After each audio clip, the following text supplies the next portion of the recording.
mga kaibigan! Welcome again to In My Toolbox, your weekly talk show on your personal finance.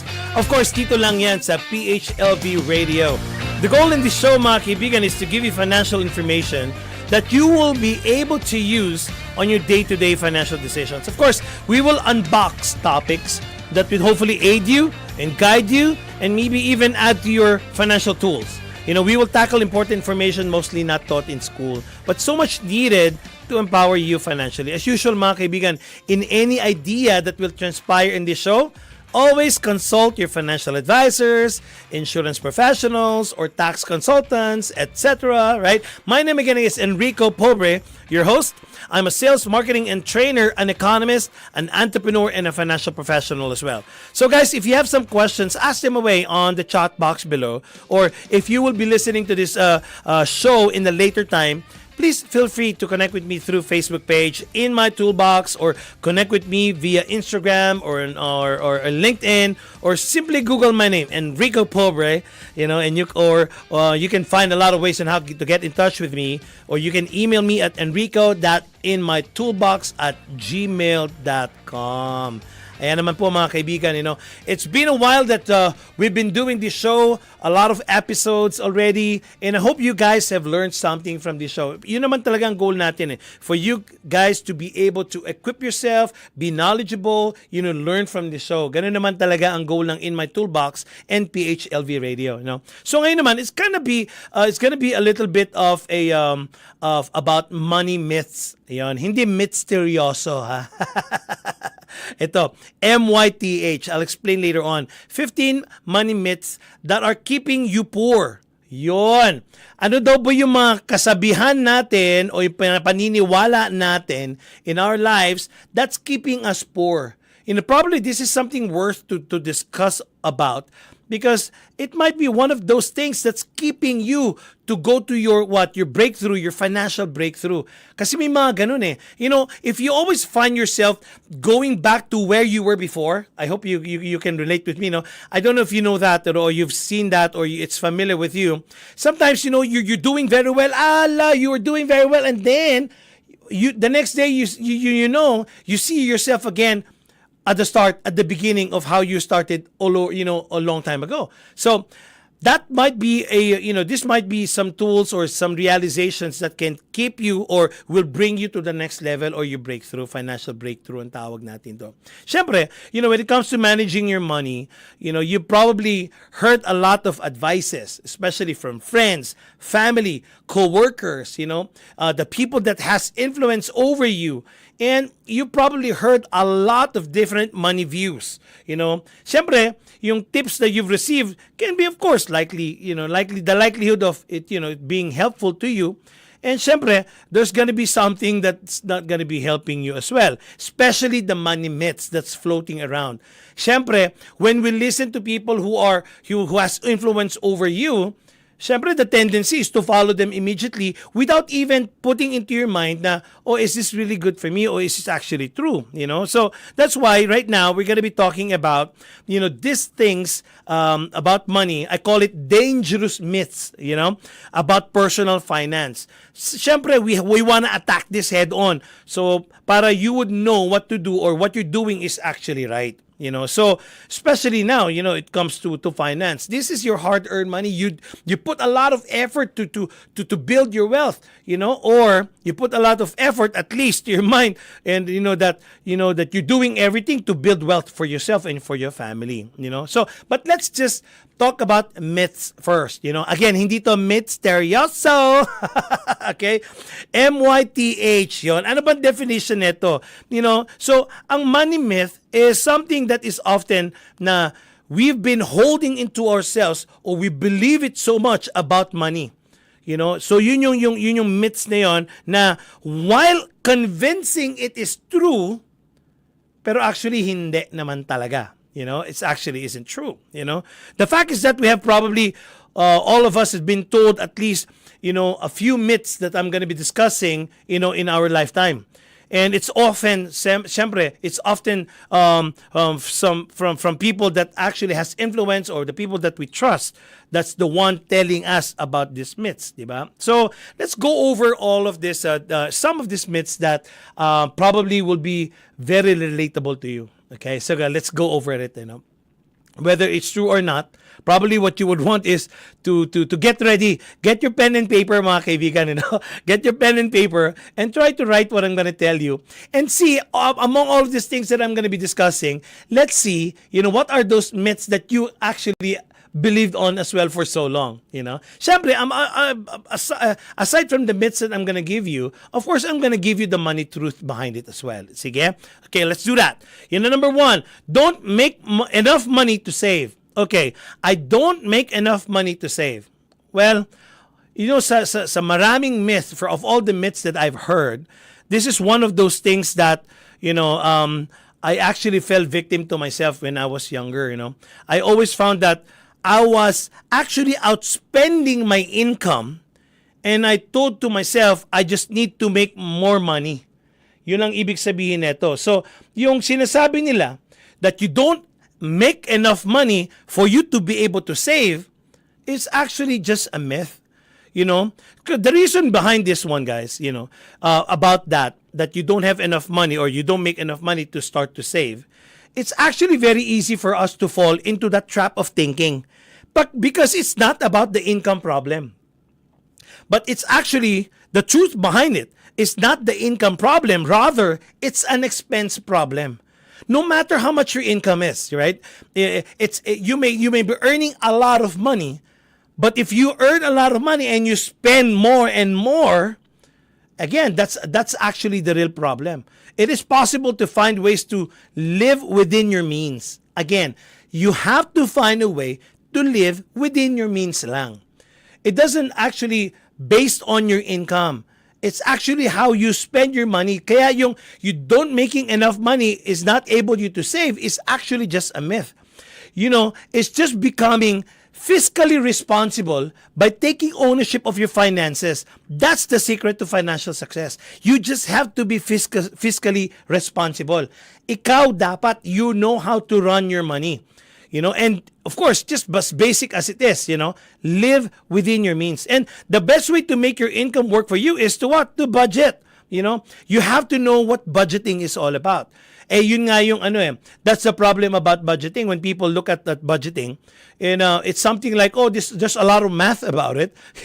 All I know is when I receive my money and I spend my money, whatever is left or there's nothing left, that's all I know. No, in fact, guys, it's not about your income. It's about how you spend. So the number one myth that I just talked to you guys about is not, in fact, about an income problem, but rather an expense problem. So what about you guys right now listening to me? Do you think that is true? Do you actually see yourself telling yourself that I have to make more money to be able for me to save? Probably in some extent it is, but the truth really is it's not the income. It's actually the expense. How you spend your money is the one making you not to be able to save money. So basically, it's all about budgeting. Speaking about budgeting, that's the second thing that I want to talk to you about, the myths of money. Budgeting, sabi nila, or people say, budgeting is actually painful. When people think of budgeting, this is what I'm trying to say a while ago, they often think of an impulse reaction, rather, that budgeting is going to be very hard. It's very tedious. There's a lot of math. There's a lot of time to put into budgeting your money. Well, guys, if your goal really is to put something together, your wealth, to build your wealth, or to have a good retirement in the future, well, try budgeting. Because if you actually know how to budget, you can actually find that there is something that you don't actually see. This is in fact true, guys. Now, try to start writing your money, how much your income is, and how much you're spending. I'm telling you, I've been doing a lot of financial needs analysis with my clients. They themselves doesn't see a clear picture. How I tell people about financial needs analysis. This is it's just like undressing yourself, and seeing the whole picture of your finances. You will see all how much your income is, what your expenses are in detail, and what's your disposable income, what your assets are, what you owe, what your liabilities, where's your income coming from, what's in your checking, what's in your etc. That's the whole picture of financial needs analysis. When you see that, that's the first step. Once you see everything about your finance, how healthy it is or unhealthy it is, now you can find a way on how to budget.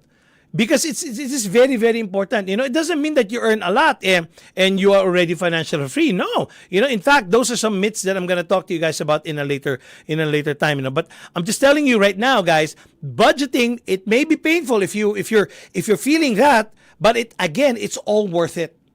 So budgeting is, you just want to make sure that you know your number and where you are allotting those numbers. So again, the truth is, budgeting, is not that hard, but all you need to do is do it, and you will see the value of it. So whether you make 30,000 or whether you make $300,000 a year, you need to budget.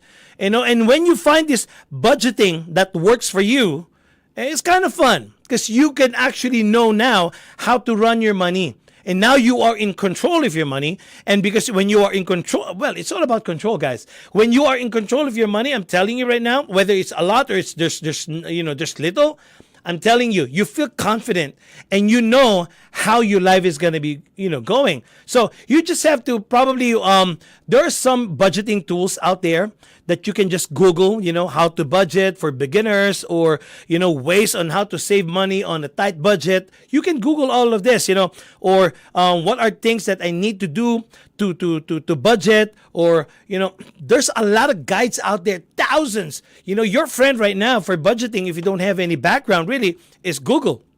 You can find a lot of these things that's going to be working for you. Well, if you have something right now that's not working for you, well, it just means that you have not found yet the right budgeting tool for you.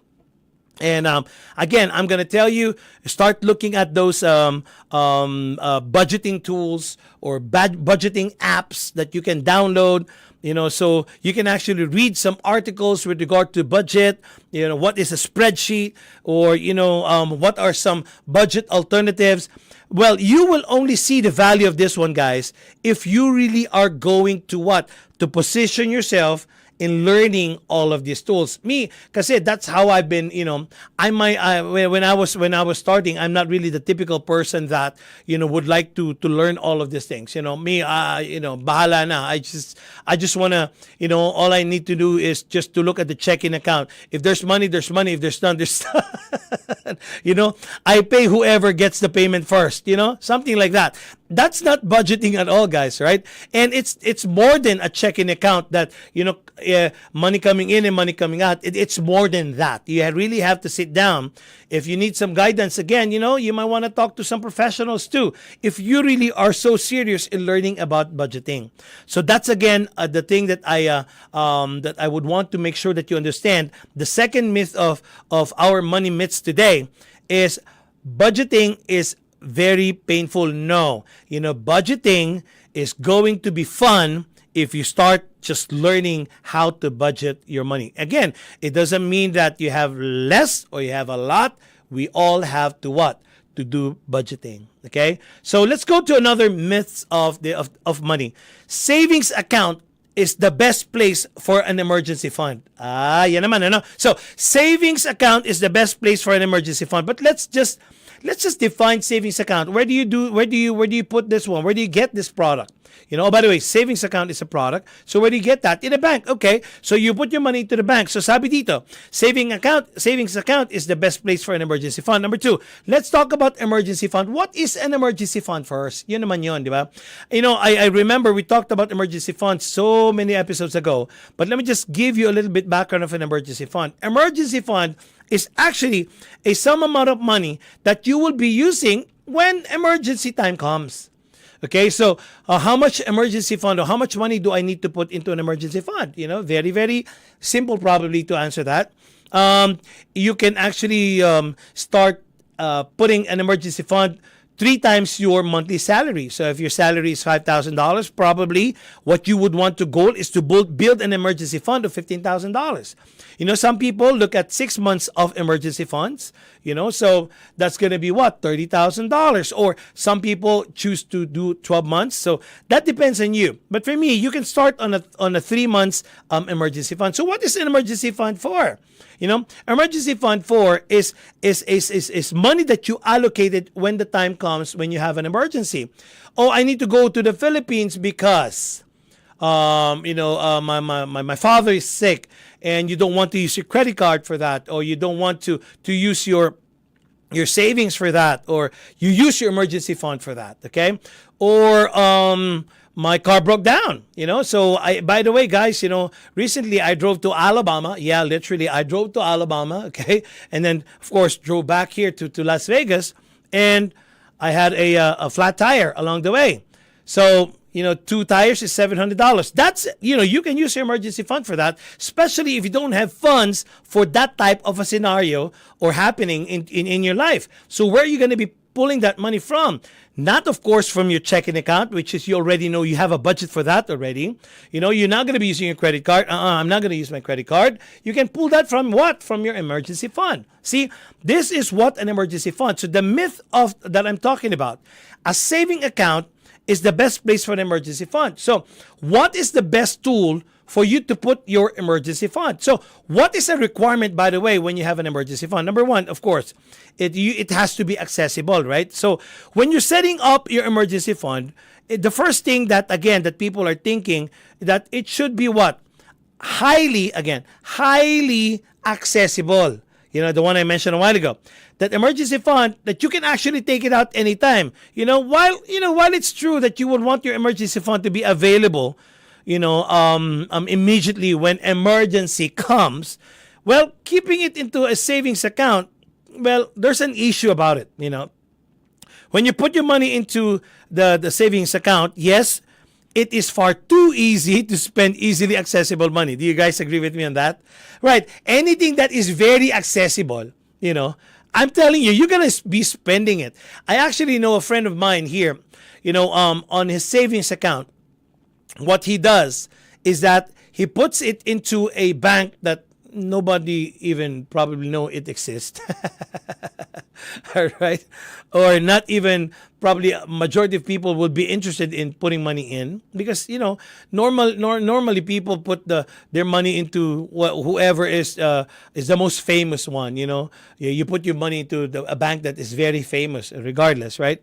Now, what he does is he puts it into a credit union very far away from him, and he doesn't have online access, and he doesn't have an ATM machine. Enrico, how will I get it for this emergency? I know what you mean. But look at this, guys. That works.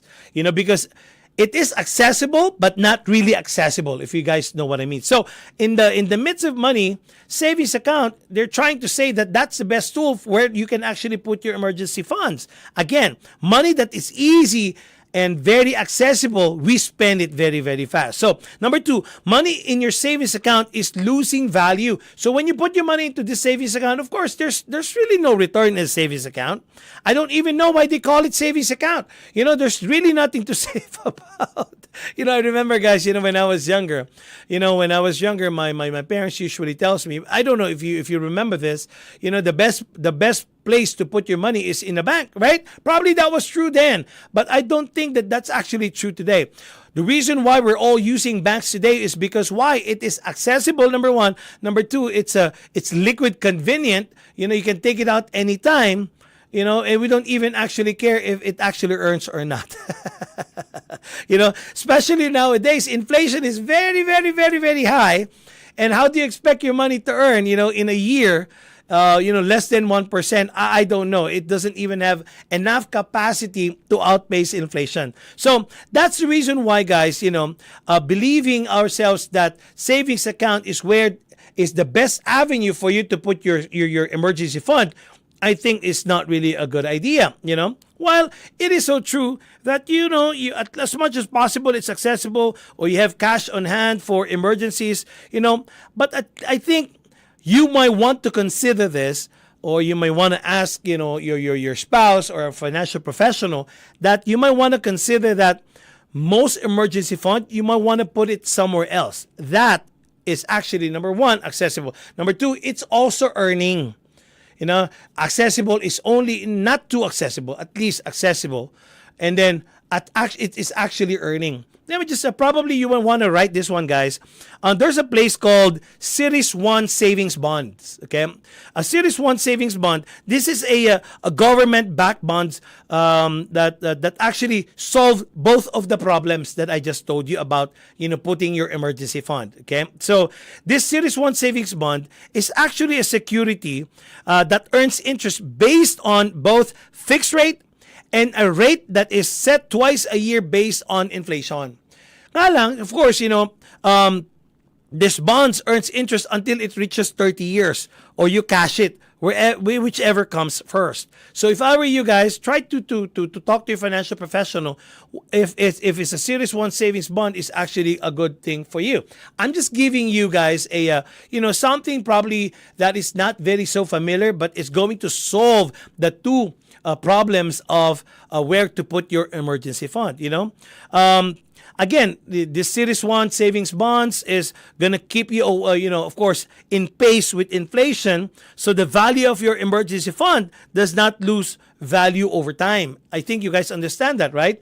So if your interest, for example, is 2%, for example, interest rate, and then inflation is 4%, therefore, you guys are losing value of your money, right? So we would want the opposite. Your interest rate should be 4%.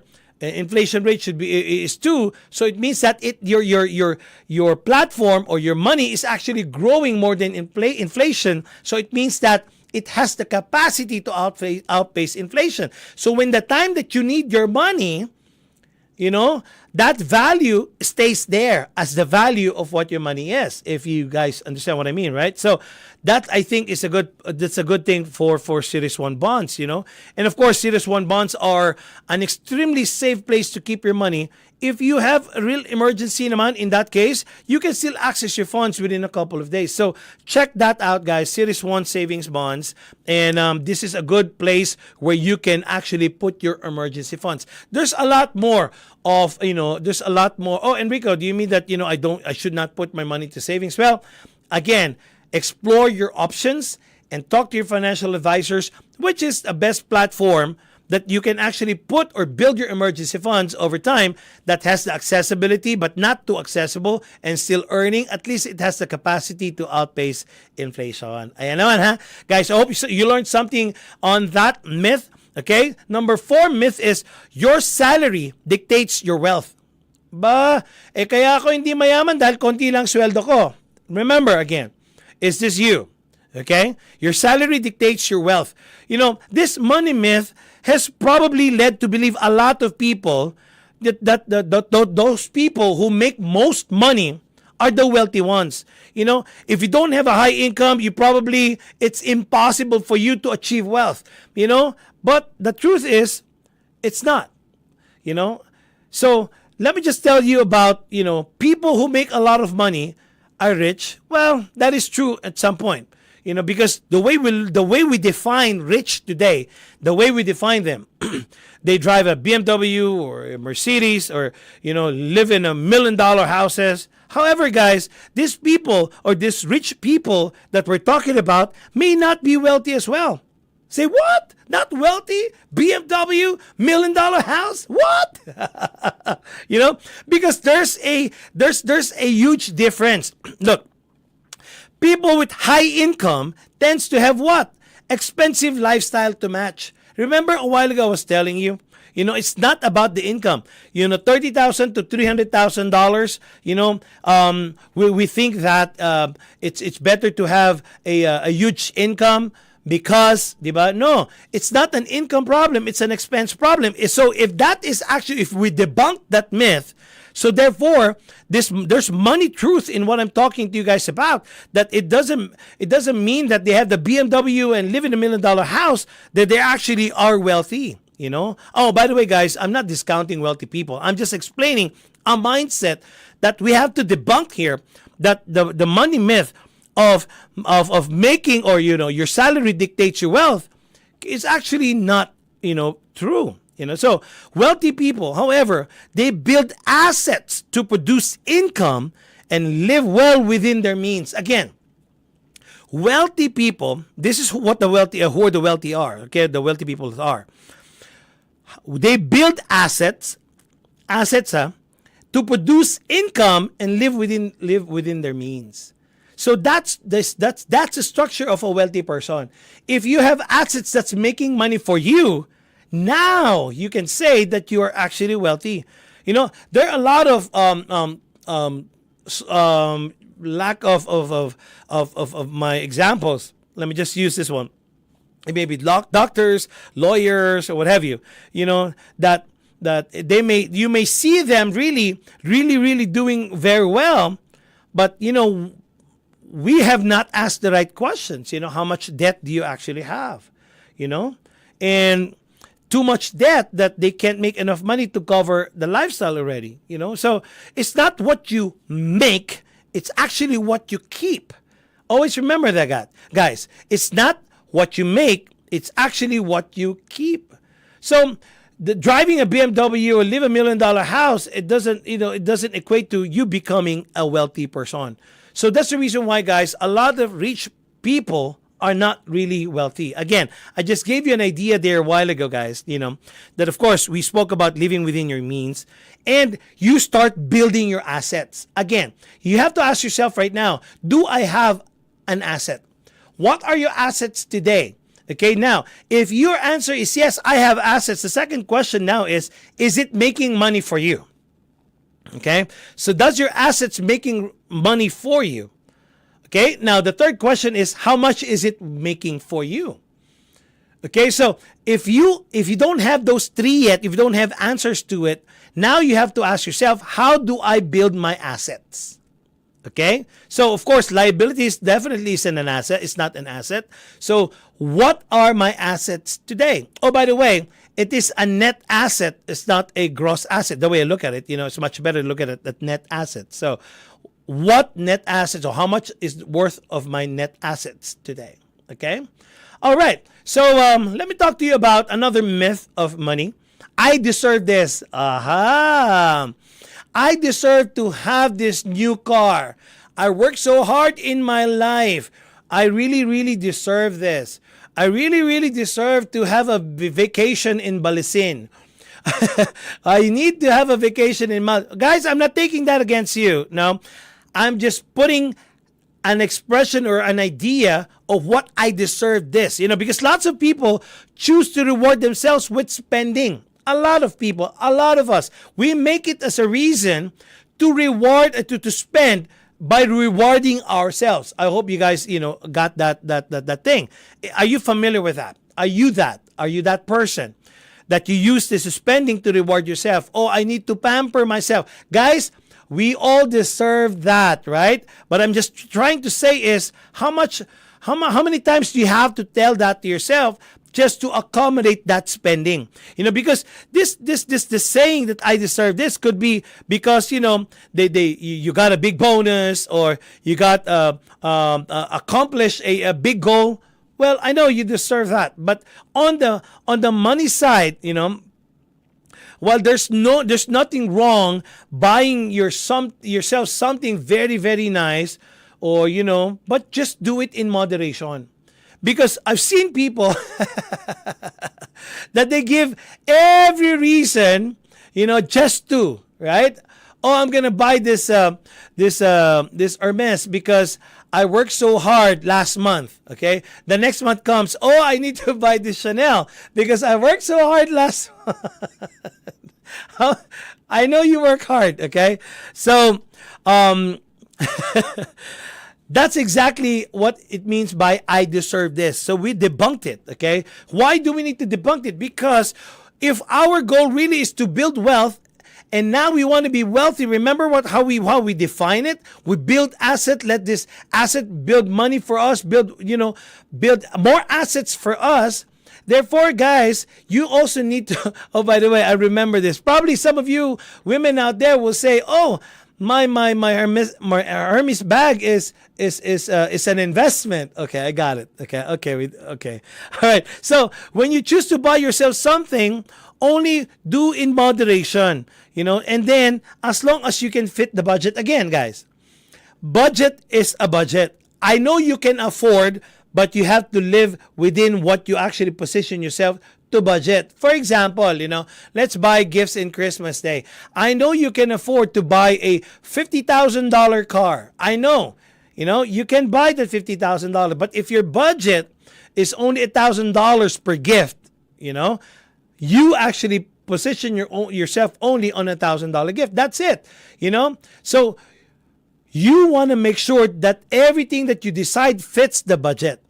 By the way, guys, budgeting means it doesn't mean that you don't have the money, right? You can have small amount of money as long as you budget it correctly. You can allocate. So that's exactly what it is. Because the truth is, guys, if you spend money that you do not have, you will spend a lot more time regretting it than that brief moment of joy that you made a purchase. That's so true. Sometimes there's what you call buyer's remorse. Oh my God, I like that. You give all the reason why you want to buy that $25,000 bag. You will give all the reasons, right? Now you finally bought it because I deserve it, And then when you go home, you put it into your what do you call it? Probably some women will put it on top of the bed. But when you look at it, oh my, I just bought a $25,000 bag. Okay, so that's exactly is going to be your moment, and you don't want that, right? So just there's nothing wrong buying something for yourself as long as you do it in moderation. All right, so that's very good. It's on sale. Another way of shopping, right? It's on sale. It's a deal. No, it's still an expense, not part of your budget. Kasi it's on sale. I'll be saving 50%. No, it's not in your budget, Many people who make purchases mainly because there is something on sale, they always position themselves. They give the reason again why they need to buy it because it's a great deal. You're getting a good deal out of it. A good example of that is what? Black Fridays, So you go out there and, you buy before it's an $800 television. It's on sale now for $500. My God, a lot of people will buy this television even though they don't know where to put it. The truth is, guys, you did not save $300. You spent $500. You know what I mean? So you're looking at this $800 television. Now it's on sale at $500. And now you tell yourself that it's a great deal and I want to buy it. Because you keep on telling yourself, I saved $300. No, you actually spent $500 out of your budget. Now, of course, that's now going to be what? An adjustment again on your budget because that $500 in the first place was not even part of your budget. So if you are planning to make a purchase, well, by all means, get it if it is part of the plan, So when it's on sale, get it now. That's okay.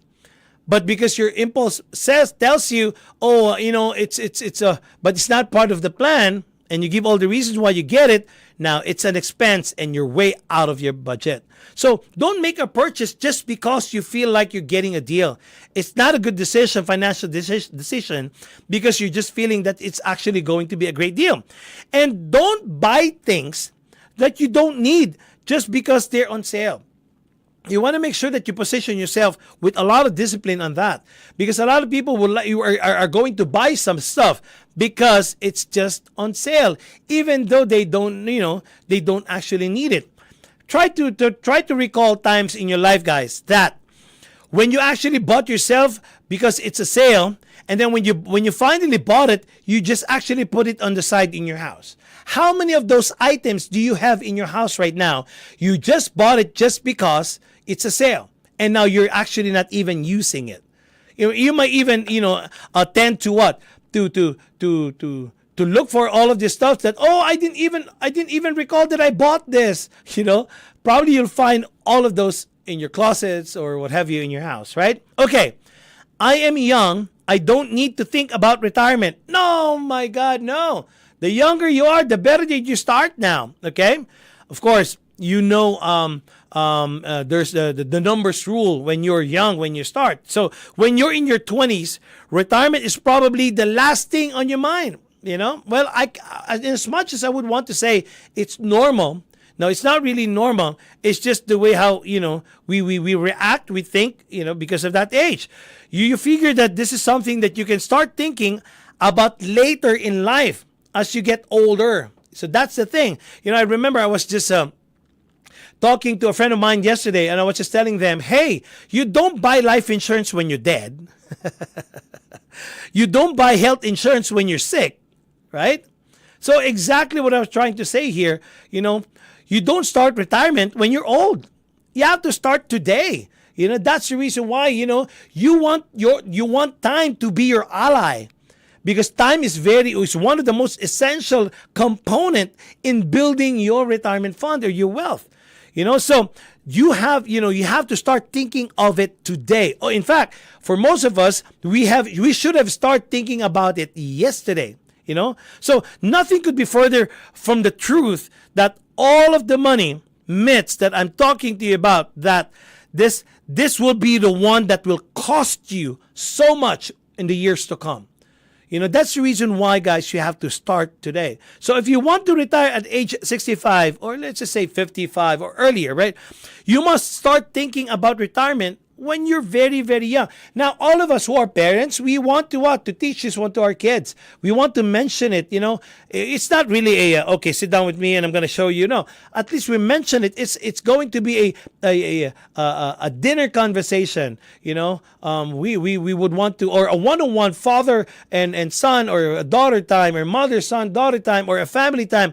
Hey, you know, have you thought about retirement when the time comes? Again, guys, you do not start your retirement plan or planning when you are old. You have to start it yesterday, you know. So let's assume that you have to invest $750 a month at a 7% return. When you turn 65 years old, you know, if you start it at the age of 25, you will have $1.85 million by the time that you turn 65. But if you start at the age of 35, you have actually less than that amount. And you actually what? Delayed it for 10 years. See? That's a huge difference. That's why you have to start as early as you can. Oh, Enrico, that's an easy math. I know. Again, I always tell you, according to John Maxwell, the biggest gap in the world is knowing and doing.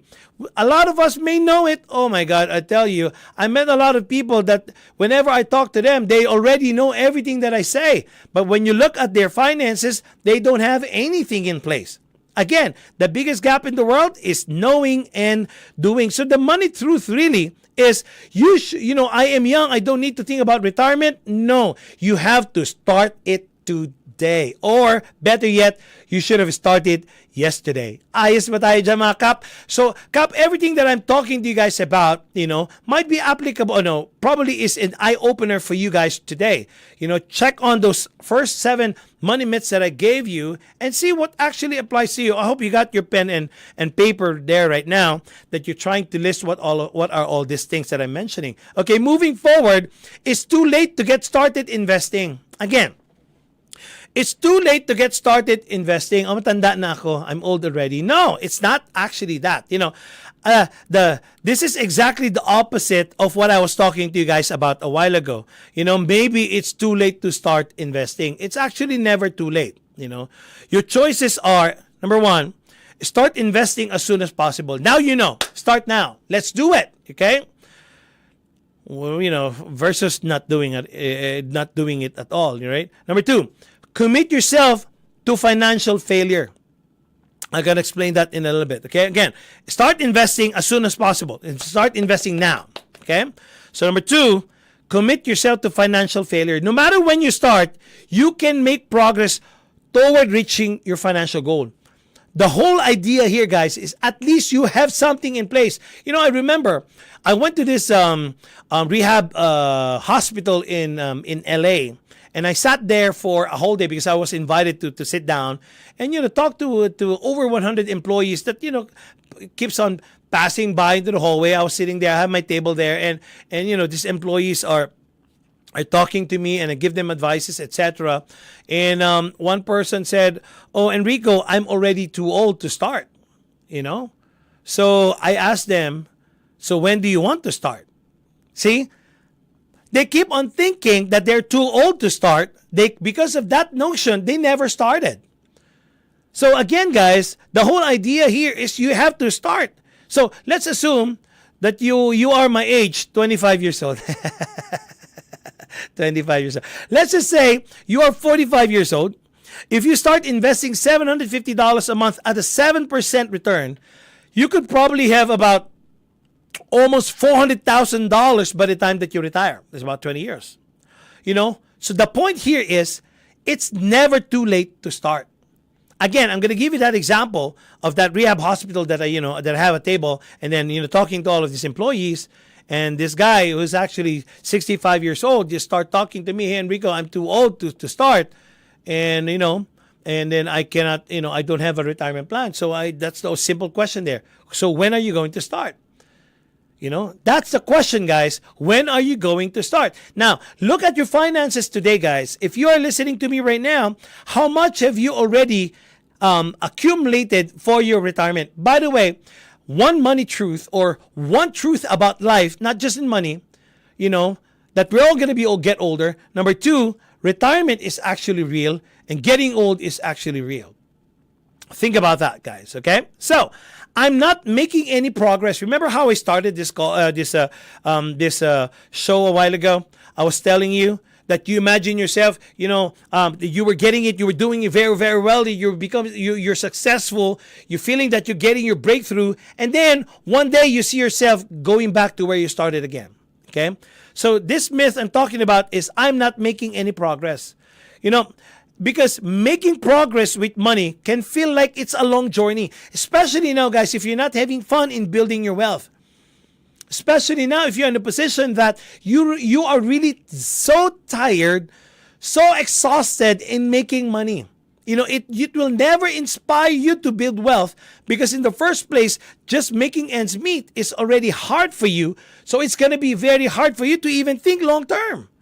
Am I right or am I right? Right? So it's very exhausting. It's very stressful that to think about the other part of my life, which is retirement, because I'm having a hard time building, just to make ends meet. I'm not even thinking about what's going to be happening to me in the longer journey or quest of my life, right? So making progress with your money can feel like it's a long journey, that it takes a lot of decisions, day-to-day decisions on the smallest purchases to see this long results. Results for long term. That's going to be a lot of job. Guys, look at this. If it actually means for you that to build a retirement plan is a job, then make it as a job. The reason why is retirement is real and getting old is real. When the time comes that you don't have the energy anymore, you're not going to be able to build yourself up. Who's going to be taking care of you? Where are you going to get your funds? I remember, guys, when I was in Richmond, Virginia, I have this nurse, my client. She is 74 years old and she's still working in a hospital. So she asked me to visit her, and she wanted to talk about her financial situation. Okay, so she's 74. In fact, when I got into her house, I saw her limping. So she's having a hard time walking already, and she said, this Enrico, I'm actually trying to contain myself whenever I'm at work, because I don't want them to see that I'm actually in pain, because I don't want to lose my job. I'm 74 years old, and this $125,000 house is the only asset that I have, and I don't have any retirement plan at all. How can you help me? My point in this story, guys, is you don't want to see your position on that level, because that's a true story of a person questioning now, how can I build myself with my current situation? What I'm trying to say is, for today we can probably we can already plan so that when the time comes, we are actually ready. And of course, it's very very hard to think about that on what processes that we need to do for us not to be in that position. Again, I mentioned to you budgeting, investing, avoiding bad debt. Some debts are good, but bad debts, avoid it. So budgeting, investing, avoiding bad debts. Now, if you understand this one and you're practicing it into your financial situation, you are now making progress. And what you need is a way to track your progress to help you keep motivated. Again, did I not tell you a while ago? If you would want, you can actually start writing it.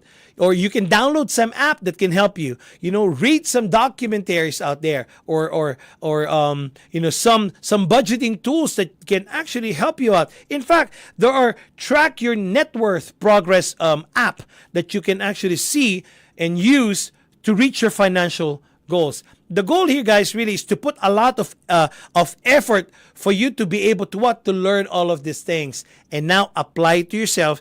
Now you just debunked a myth of money. Okay, so you need a lot of money to invest. Again, this is another myth. Okay, you need a lot of money to invest. Now, we were talking about a while ago. It's not what you earn; it's actually what you keep. So this next myth is all about how much money that you need to invest.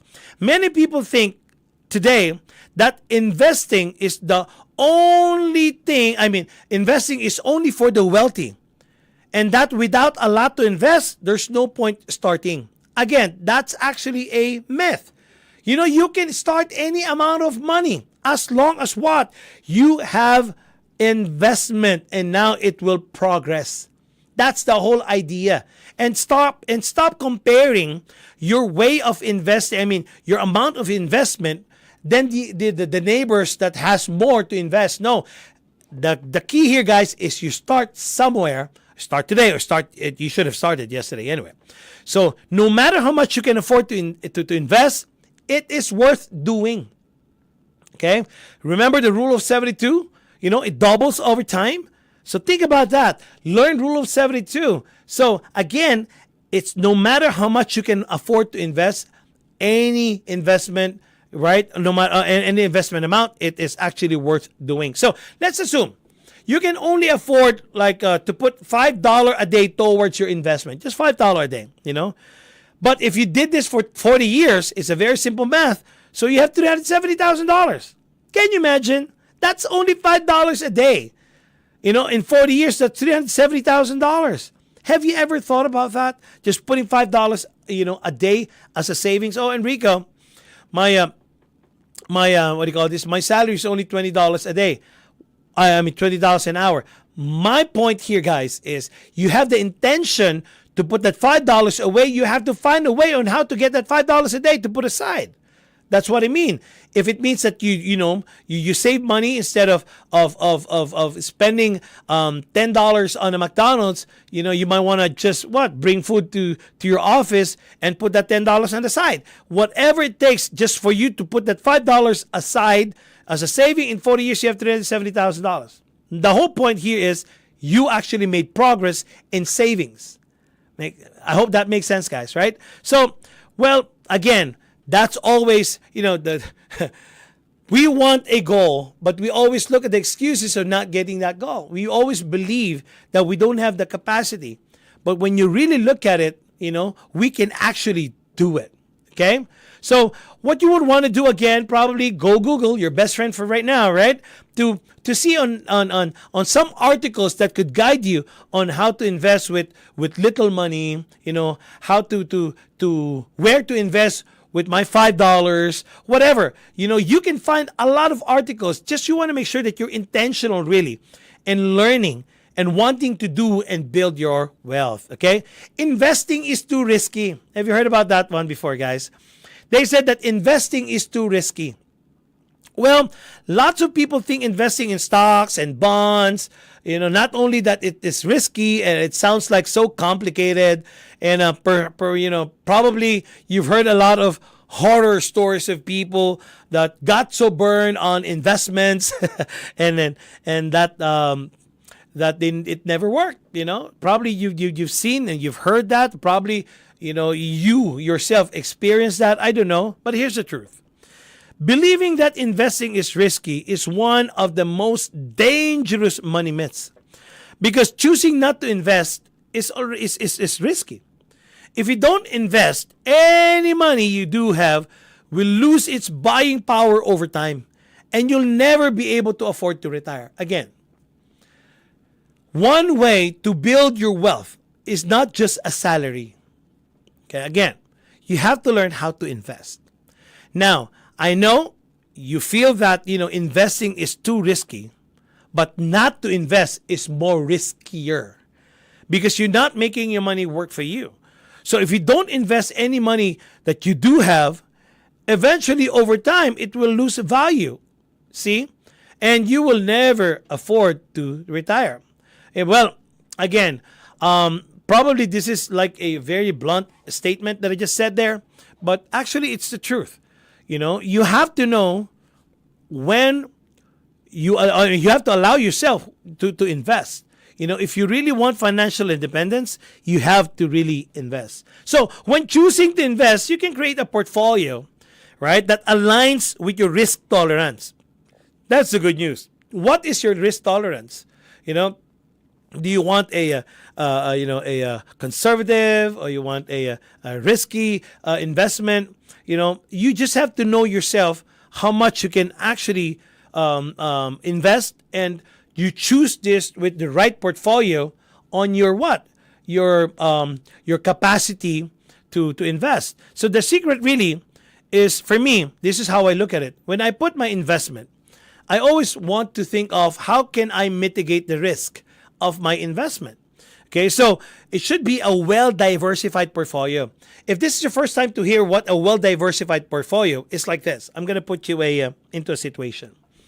If there's an elevator shaft, right, and there's one string.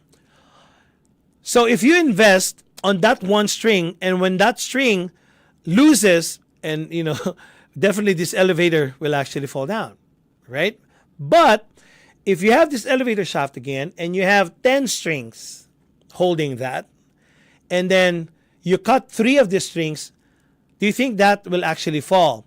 Well, there's still 7 strings holding into this elevator, right? More likely it will not. That's how I look at it with a well-diversified portfolio. I'm not going to put it only in one string. I may be spreading my money into 10 portfolios. And when I do that, I'm going to have this type of a mentality that I know that, that the market can go up and down, and I spread it with 10 investment platforms or portfolio. More likely, I'm still going to be good, even though some will actually go down. Well, if you can do that, I think you will win. But of course, sit down with your financial advisors and sit down with them and learn the analogy that I just gave you, how it's going to be helping you on your own portfolio. Well, again, go to Google. Google is going to be your Mr. Google. It's going to be your best friend today. Just type this: how to start investing. Or I'm a beginner in investment, something like that, to that effect, guys, and start learning how to actually invest. Okay. All right. Another one. All debt is bad. Wow. Probably if you're listening to a lot of financial talk shows, you probably come to think that debt is actually the enemy. Okay, with all of these financial talk shows that you will be, probably you're so familiar with, some people are very famous on doing that. Probably you would be thinking that, you will conclude to your mind that debt really is the enemy. In fact, the truth is, our world is really filled with debt. Credit cards, student loans, mortgages, car loan, and so many more. But again, guys, all of this debt are not bad debts. Okay, there is actually what you call some good debts. I love debt. Yes, I love debt. That's okay. Because when you have debt, it is possible to use debt to create additional wealth. Okay, again, what? I have a debt, but it can create an additional wealth. That's something that's really, probably that you would want to understand why I'm saying this. Because, for example, guys, if you have people that make so much money in real estate, have you heard about that, right? people that, there's a lot of real estate. Well, how were they able to get that? There's debt attached to it. See, they call this using other people's money to build additional wealth for this real estate. Well, see, that's actually a very powerful tool. So you might want to understand that, talk to your realtor, so what does it mean that you're using other people's money to build your wealth? Talk to some professionals about this one so you'd understand where I'm coming from, that not all debt are actually bad, And of course, you're so right, some debts are also, some debt types or types of debt are really harmful. Credit card is a bad debt, Payday loans is actually a bad debt. Student loans can be a bad debt, but they can actually help you definitely in the future because of education, can boost your income. Somewhat bad debt, it's okay. And if that happens anyway, that you owe and then you became a doctor, it becomes a good debt. So mortgages, when used to purchase property you can afford, it can also be a good debt. So we have to stop seeing debt as bad or the enemy, Instead, guys, we have to start viewing our, debts into a financial perspective, that it is also a financial tool. Okay? So that's exactly what it means by money myths, that not all debt is actually, all debt is bad. So again, not all debt is actually bad. Debit is better than credit. Are you guys familiar with this?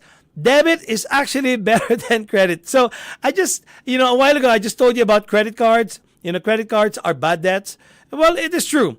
But, unfortunately, however, that this is led many people to believe that debit cards are always better than credit cards because they avoid, look at this, people who think that way, they avoid any possibility of debt. Again, it's okay, But if you're inclined to use credit cards to go into debt, you're right. Tama ka eh. But debit cards are better than credit cards.